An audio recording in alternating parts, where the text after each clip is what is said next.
Welcome to the deep dive. Today, we're really tearing into a concept that's, well, it's rapidly reshaping how people think about security: mobile violence. Yeah. Our mission, really, is to take you deep inside the stack of proprietary research. It's the LoopSpeak series. Comes from Devin McClarty, owned by D Investment Enterprise, LLC. Right. And this isn't, just looking back at crime reports. What makes this analysis interesting, I think, is how it uses tactical mapping, even some predictive modeling, to spot these evolving ways violence happens. Okay. So McClarty defines mobile violence, and this is key. It's not just like using a car for a getaway. Right, the classic escape. Exactly. It's actually weaponizing common vehicles. Think cars, trucks, even boats, making them the main tool or maybe the stage for the attack itself. So the vehicle is the weapon, essentially. Essentially, yes. It goes from just transport to being the weapon. And the urgency here, the reason Depublishing Group pushed out this specific LoopSpeak deep dive now, Yeah. it boils down to this really unnerving synchronicity, doesn't it? It does. Two shocking incidents using totally different kinds of mobility, but happening on the exact same day. September 28th, 2025. The same day. Wow. That timing, well, it forces you to look closer, right? Yeah. Are these patterns or just wild coincidences? Yeah. So we have to start in Michigan. The church attack. This was in Grand Blanc Township. Okay. An attacker used a heavy-duty pickup truck for what the McClarty documents specifically call kinetic breaching. Kinetic breaching. Okay. So not just driving recklessly. No. This was deliberate, smashing right through the main doors of Latter-day Saints Church. Just picturing that, it's instantly terrifying. I mean, most places, security thinks about someone walking in with a gun, right? Exactly. But a truck coming through the doors, that completely flips the script on the threat model. It really does. The kinetic energy involved, that's the critical difference. You've got a, 5,000-pound vehicle moving at speed. Yeah. It basically becomes the battering ram. It just instantly neutralizes the kind of physical security most places have for, conventional threats. Right. Doors, maybe reinforced windows, but nothing. Not that. And then after the breach, the attacker opened fire on people inside and then ignited a fire using accelerant. It was fast, designed for maximum chaos. The outcome was just devastating. 4 dead, 8 wounded, and the suspect was killed in the shootout later. Yeah. Officials called it targeted violence, which seems, well, accurate. The truck was the entry tool, the damage tool, turned a sanctuary into, like you said, a war zone. And then literally the same day, hundreds of miles away, you see the same principle, this idea of weaponized mobility, but in a totally different environment. Right, the North Carolina waterfront shooting. Exactly. This one was at the American Fish Company bar in Southport, so right on the water. Instead of a truck and asphalt, this time it's a boat and water. How did the boat become the weaponized asset here? Well, the attacker came in by water, used the boat as essentially a stable mobile firing Platform, okay. Yeah, shooting from the boat into the crowd at the bar. And this is where McClarty's analysis in those LoopSpeak docs really broadens the idea of mobile violence beyond just, cars and trucks. And the impact there. Also significant, 3 killed, 5 injured. So it was like a nautical drive-by shooting. The water itself was the approach route, the attack platform. Pretty much, yeah. And here's the other mobility point, right? The North Carolina attacker then used the boat to get away.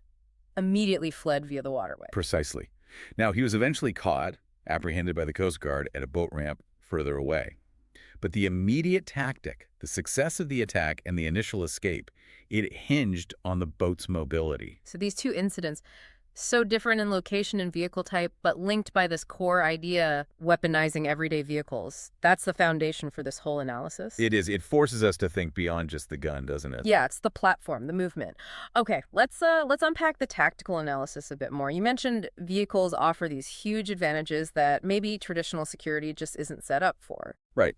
The first big one is that combination of surprise and that kinetic breaching we talked about. The shock factor. Exactly. Think about the cognitive dissonance. It's jarring, right? A truck doesn't belong inside a church sanctuary.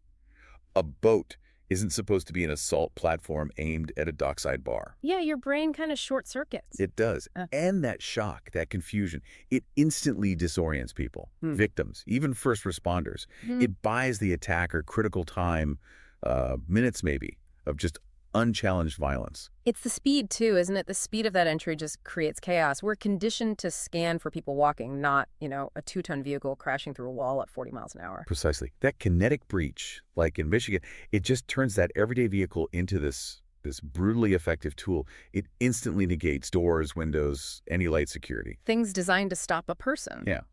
A security guard might stop a person.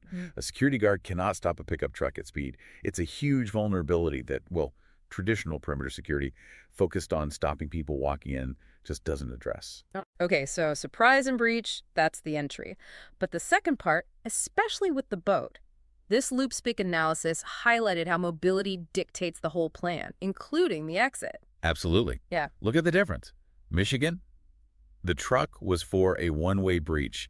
It was about getting in, causing maximum harm. Essentially a static siege where the attacker likely planned to, fight it out. So the mobility was just for ingress and initial disruption. Right. But North Carolina, the boat, the vessel, was used for the attack and for strategic escape, egress. That's a key difference. It is. By using the waterways, the attacker basically tapped into this critical gap in how typical law enforcement pursues suspects. No traffic lights on the water. Right. No roadblocks. They're moving fast on routes that are, for the most part, unpatrolled, uncongested, certainly not monitored in the same way roads are. So mobility gives you the surprise attack angle and a viable way out. Often using routes law enforcement just isn't equipped to cover quickly. Yeah. That distinction, just getting in versus getting in and out, that's a really sobering tactical point for you, the listener, especially if you live or work near places with, unconventional access points like waterfronts or big open plazas next to roads. And this takes us right into the next section, doesn't it? Identifying those public safety blind spots, the vulnerabilities these attacks exploited so effectively. Yeah, they seem almost systemic based on how we usually think about threats. They are. Let's start with the waterfront in North Carolina. Most places like that, they see the water as, well, scenic. An asset. Yeah, part of the appeal, not a security threat. Exactly. The analysis in the documents calls it a picturesque boundary. It wasn't seen as an approach route that needed hardening or, frankly, much surveillance. I mean, why would security look for a threat coming from the water unless it was, something massive, like a military-style attack? Right. You're looking for trouble walking up from the street and not pulling up in a dinghy. Precisely. This gap gets exploited when the attacker uses that unexpected transport mode. And the church in Michigan, that feels like a textbook example of an unhardened building facade, doesn't it? Why aren't critical public gathering spots like churches or community centers built with basic defenses against vehicle attacks? Well, it's usually a mix of things, isn't it? Cost, aesthetics, and frankly, just outdated threat modeling. You don't want your church looking like a fortress. Exactly. Historically, these places are designed to be welcoming, open, maybe architecturally significant. Hardening them against a high-speed vehicle, putting in those big concrete pillars, bollards, or reinforced landscaping, or changing the ground level, it's often seen as too expensive or too ugly.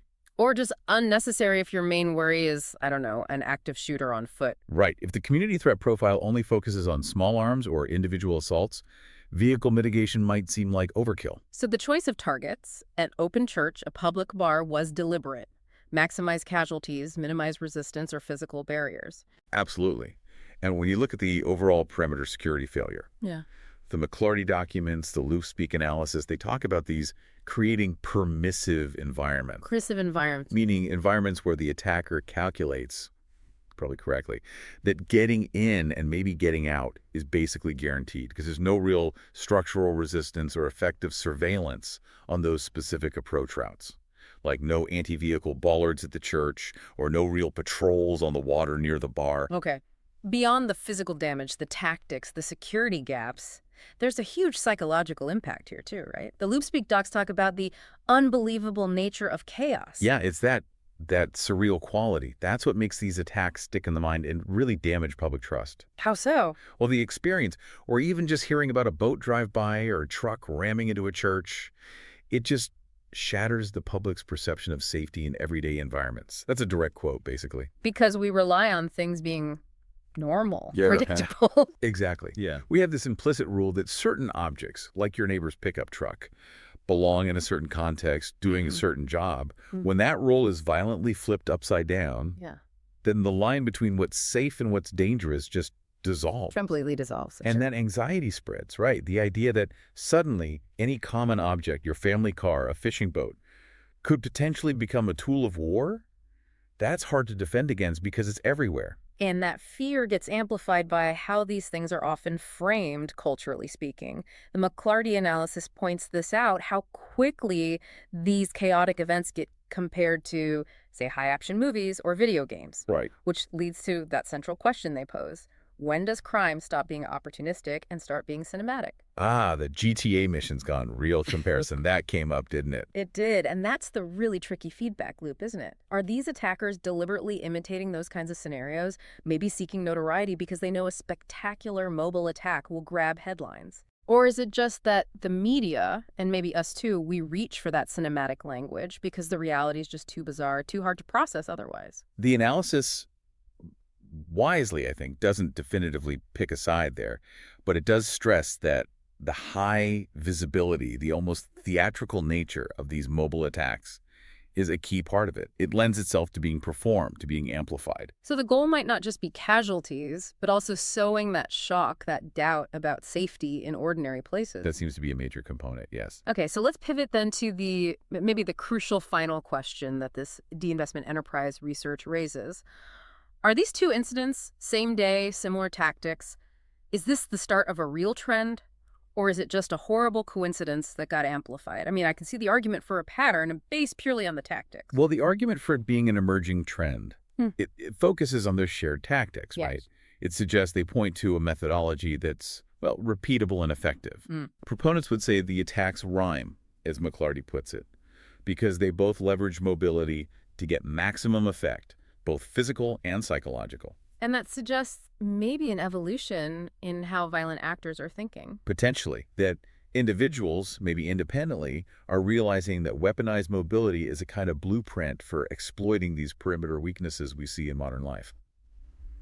So if the tactics work and are repeatable, maybe it doesn't even matter if the attackers coordinated. They just arrived at the same violent solution to the same perceived problem, breaching security. That's the core of the trend argument, yes. Yeah. However, there's a strong counterargument urging caution, Which is? which is that we have to seriously consider these might just be terrible one-off tragedies, and their connection feels stronger than it is simply because of the coincidence of the timing.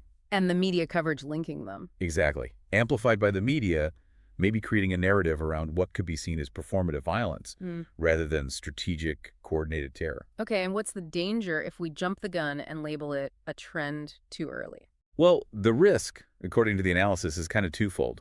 First, you risk creating widespread fear, maybe unwarranted fear. That's way out of proportion to the actual statistical risk. A headache, basically. Could be. And second, you risk misallocating security resources. You might start focusing heavily on this high-profile, maybe systemic-seeming threat. That might not actually be fully formed yet. Right. And in doing so, you might neglect more basic, everyday security flaws that need fixing. So it leaves us with this massive security puzzle. Based on everything in these LoopSpeak documents, the analysis of these twin attacks, what's the smarter path forward for you, the listener, to even think about? More surveillance on these weird entry points? Or more focus on just making public spaces tougher, more resilient? It really is that core tension, isn't it? Awareness versus hardening. What seems clear is that this potential threat profile, it's defined by twisting the ordinary, taking the familiar, and making it menacing. Yeah.